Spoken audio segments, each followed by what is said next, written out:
La colère maintenant des professionnels du bâtiment, mobilisés aujourd'hui à l'appel de leur fédération. Des opérations symboliques comme le dépôt de casques de chantier devant les préfectures ou encore l'envoi aux élus de milliers de cartes. Trop de charges tuent nos emplois. Ce que dénoncent ces artisans, vous l'aurez compris, c'est le poids des impôts, des taxes, mais aussi la concurrence déloyale. Laurence Ragon-Bonamy, Guy Sabin. Visite de chantier pour cet artisan menuisier. Dans ce pavillon, une quinzaine de fenêtres seront bientôt changées. Un chantier intéressant pour ce jeune patron qui a subi des mois difficiles fin 2012. Au niveau du planning, on a eu une grosse baisse de régime entre septembre et octobre. Et effectivement, on a été obligé de s'adapter par rapport surtout aux horaires de travail de nos gars.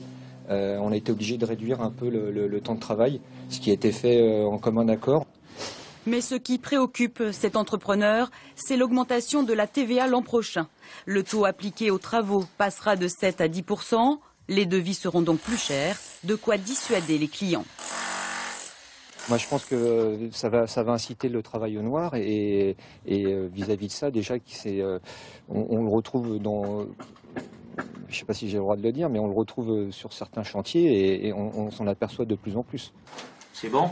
Autre motif de mécontentement pour les artisans, l'arrivée depuis 4 ans du statut d'auto-entrepreneur.